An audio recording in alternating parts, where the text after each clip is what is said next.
I mean, look, Trump is elected. I campaigned for him and I love Trump. I just want to say that. And I talked to him the other day, and I love Trump.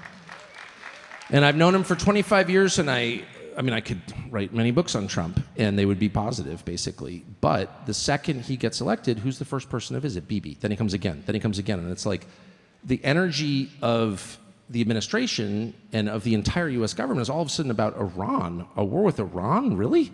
How many people do you know who've been killed by Iran in the United States in your lifetime? 0, because that's the number. How many people do you know who've died of a drug OD? Some.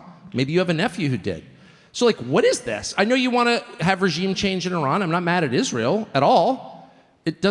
I'm not actually mad at Israel. I'm mad at our leaders for spending their time and my money focusing on someone else's country. And then I'm doubly mad because that's a total betrayal of the promise, which is your government works for you because you own the government, because it's a democratic republic. Like, what the hell is going on? And then if you say anything about it, it's like, you're a Nazi, you're an anti-Semite. Well, actually, I'm not. And I'm in a really great place to say that because I'm really am not. And no matter how many times they say that, it doesn't bother me because in fact, by the way, I think they are attacking me because I'm pretty reasonable. Like, who would disagree with what I'm saying? Maybe you do. Okay, you do, but you do. You disagree with what I'm saying, but like, what is the answer? Why would the U.S. government spend all this time? No, it's a sincere question. Why is the overwhelming majority of the U.S. Congress taking money from a foreign unregistered lobby? Like, what? Like, what is the answer? From AIPAC. Why is that okay? And they want to prevent you from asking that question because there really isn't a good answer other than shut up. And if that's the only answer, by my temperament and my age, I'm just not going to shut up because Tucker, that's not hate, it's sincere. What is that? What do you make of the folks who say Israel is our most important ally in the Middle East? They're in a very tough neighborhood. They have our shared Western values. They have our back. We have their back. And that we have much more in common with the people in Israel than we do with some of these surrounding countries. I would say, what are you talking about? Pushing things like Sharia law, which I've heard you comment on. Okay.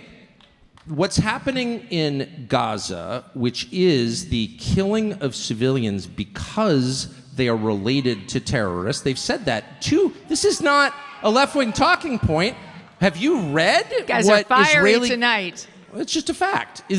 Read Ben-Gvir, Smotrich on this. These are sitting cabinet ministers in the current government saying, starve them out, kill them, kill their children. This is like a cabinet secretary in the current government in Israel saying this out loud. That is not Western, that's Eastern. That is totally incompatible with Western civilization. We don't punish the innocent, period, under any circumstances, or else we're as bad as the people we're fighting. And that, by the way, the US government has done the same, and I've complained about it a lot.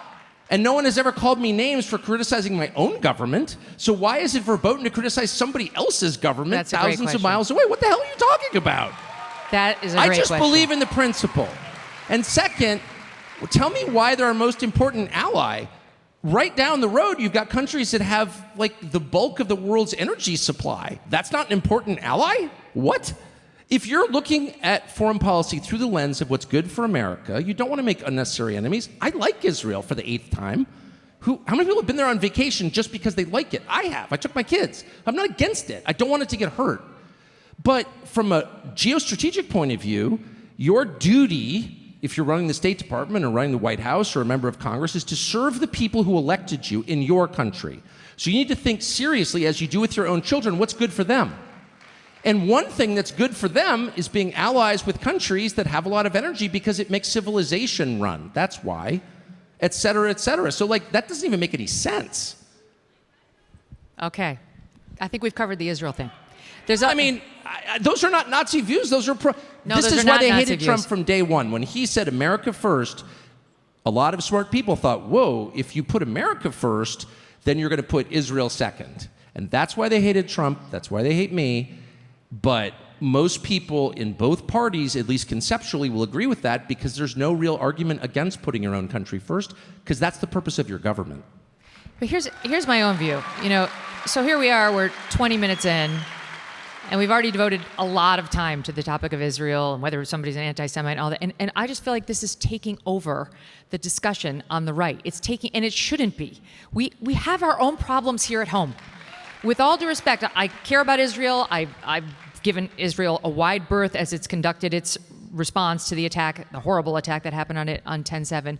But it's been 2 years now. President Trump has managed to wrap this up for the time being, at least. And we really have our own problems that we need to worry about. Yes, you think? So let's talk about some of our problems. Did you know gold is up around 40% this year? That's not speculation, it's reality. And if a portion of your savings is not diversified into gold, you're missing the boat. Here are the facts.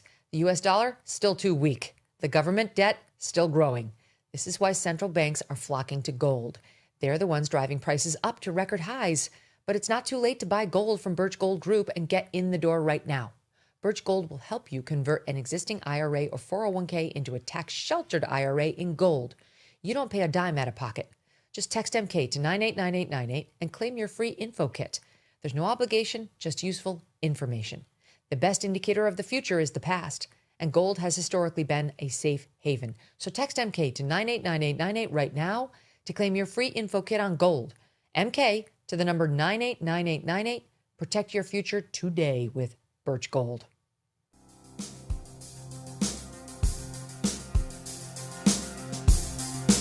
Thanks so much for watching. If you like what you just saw, hit the subscribe button for more clips and full episodes.